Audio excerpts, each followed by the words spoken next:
Hello students, welcome to the channel. आज की video में हम क्लास 7th साइंस की चैप्टर 1 के सॉल्यूशंस करने वाले हैं।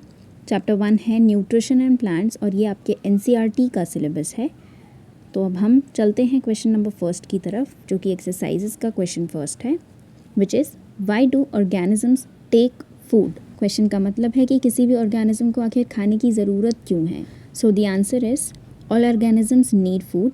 जितने ऑर्गेनिज्म हैं सबको फूड की ज़रूरत पड़ती है। And they utilise it to get energy for growth and maintenance of the body. मतलब हमारी बॉडी के मेंटेनेंस और ग्रोथ के लिए फूड की ज़रूरत पड़ती है। Now question number 2 is distinguish between a parasite and a saprotroph. इसका मतलब यही है कि एक पैरासाइट और सैप्रोट्रॉफ के बीच का डिफरेंस हमें बताना है। आंसर होगा पैरासाइट्स जो हैं वो प्लांट्स, ऐसे प्लांट्स हैं जो कि दूसरे प्लांट्स के ऊपर फूड के लिए डिपेंड करते हैं और वो किसी दूसरे लिविंग ऑर्गेनिज्म से न्यूट्रिएंट्स अपना गेन करते हैं। While on the other hand जो सैप्रोट्रॉफ्स हैं वो ऐसे प्लांट्स हैं जो डेड एंड डिकेइंग मैटर के ऊपर डिपेंड होते हैं फूड के लिए। वो कभी भी अपना न्यूट्रिएंट्स लिविंग ऑर्गेनिज्म से नहीं लेते हैं, पूरी तरीके से डेड डिकेइंग मैटर पर ही डिपेंड करते हैं। Now the question third is how would you test the presence of starch in leaves। मतलब लीव्स में स्टार्च के प्रेजेंस को हम कैसे टेस्ट कर सकते हैं। ये आपने क्लास 6th में भी परफॉर्म किया था। आयोडीन टेस्ट होता है जिससे हम स्टार्च के प्रेजेंस को टेस्ट कर सकते हैं और इसके लिए हम एक लीफ को अल्कोहल में बॉईल करेंगे। After boiling it we will put 2-3 drops of iodine solution on to the leaf और हम ये ऑब्जर्व कर पाएंगे कि वो लीफ का कलर ब्लू ब्लैक चेंज हो जाता है and this indicates the presence of starch. Now the fourth question is give a brief description of the process of synthesis of food in green plants. मतलब green plants में जो है food synthesis कैसे होता है वो हमें बताना है। सो एज वी नो कि जो लीव्स हैं उनके अंदर क्लोरोफिल नाम का एक सब्सटेंस प्रेजेंट होता है जो कि सनलाइट के प्रेजेंस में कार्बन डाइऑक्साइड एंड वाटर को सिंथेसाइज करके फूड को प्रोड्यूस करता है and this process is called photosynthesis, जिसे हम दी हुई इक्वेशन के फॉर्म में भी रिप्रेजेंट करते हैं। Now moving to the next question. In this question we have to show with the help of a sketch that plants are the ultimate source of food। मतलब ये कि हम डायरेक्टली या इनडायरेक्टली प्लांट्स पर ही अपने food के लिए depend करते हैं। तो इस स्केच के थ्रू आप देख सकते हैं कि जो हर्बीवोर्स हैं, कार्निवोर्स, ओमनीवोर्स हैं, सारे के सारे डायरेक्टली या इनडायरेक्टली जो हैं प्लांट्स के ऊपर ही डिपेंड करते हैं अपने फूड के लिए। Now question 6 is fill in the blanks। Green plants are called dash since they synthesize their own food। The answer is autotrophs, क्योंकि वो अपना खुद का फूड क्रिएट करते हैं तो उन्हें ऑटोट्रोफ्स हम कहते हैं। Then next B is the food synthesised by plants is stored as dash.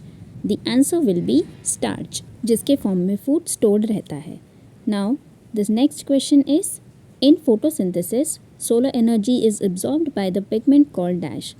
इसका आंसर होगा क्लोरोफिल, जो कि एक ग्रीन पिगमेंट है और सोलर एनर्जी को एब्जॉर्ब करता है। Now let us move to the next part। The D part of the question is during photosynthesis plants take in dash and release dash। हमें बताना है कि plants क्या intake करते हैं and कौन सा substance को release करते हैं। The answers are carbon dioxide and oxygen gas। Carbon dioxide को फोटोसिंथेसिस प्रोसेस में एब्जॉर्ब करके ऑक्सीजन गैस को रिलीज करते हैं सारे के सारे plants. Now question 7 which is name the following. First, a parasitic plant with yellow and slender branched stem is Cascata or Amarbel। Second, a plant that is partially autotrophic, answer is pitcher plant। Third, the pores through which leaves exchange gases, the answer will be stomata। Now question 8 is tick the correct answer। A part of the question is Cascata is an example of autotroph, parasite, saprotroph या फिर host. हमें ये बताना है कि कैस्केटा किसका example है। तो आंसर होगा पैरासाइट, मतलब वो किसी दूसरे प्लांट के ऊपर जाकर और उसके ऊपर फीड करता है और उसके न्यूट्रिएंट्स को वो गेन करता है, इसलिए आंसर पैरासाइट होगा। सेकंड क्वेश्चन है the plant which traps and feeds on insects is cuscuta, China rose, pitcher plant या फिर रोज। मतलब हमें ये बताना है, ऐसा प्लांट का नाम बताना है जो इंसेक्ट को ट्रैप करके और उसके ऊपर फीड करता है। तो ये आंसर पिक्चर प्लांट होगा। Now we'll move to the next question. The question number 9 is we have to match the two columns with one another. Column 1 में हमें कुछ नाम दिए हैं, chlorophyll, nitrogen, cuscuta, animals in leaf. Column 2 में rhizobium, heterotrophs, pitcher plant, leaf and parasite. आप देख सकते हैं क्लोरोफिल जो है लीफ में प्रेजेंट होता है, नाइट्रोजन को फिक्स करने वाला बैक्टीरिया राइजोबियम है, कस्कटा एक पैरासाइट प्लांट है, एनिमल्स हेट्रोट्रॉफ्स होते हैं और इंसेक्ट को ट्रैप करने वाला प्लांट है pitcher plant. Now in the 10th question we have to mark if the statement is true और फॉल्स। बताना है कि ट्रू है या फॉल्स है।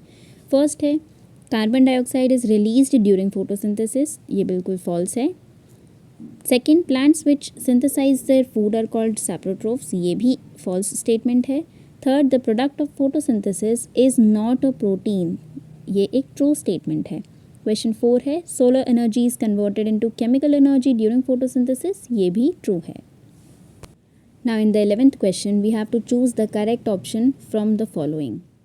Which part of the plant takes in carbon dioxide from the air for photosynthesis? Root hair, stomata, leaf veins or petals? And question 12 is plants take carbon dioxide from the atmosphere mainly through their roots, stems, flowers or leaves. So the answer of question 11th is stomata, option 2, and the answer of question 12th is 4th option, leaves. और इसी के साथ ये हमारी video के 2 last questions थे। And in this video we have solved 12 questions of the exercise of chapter number 1। और अगर आपको कोई भी डाउट्स हैं या कोई भी क्वेश्चंस हैं तो आप अपनी क्यूरीज़ को या अपने डाउट्स को नीचे कमेंट सेक्शन में लिखकर बता सकते हैं। और अगर वीडियो पसंद आई हो तो लाइक एंड शेयर भी कर सकते हैं। And please subscribe to the channel for more such educational videos. Thanks for watching.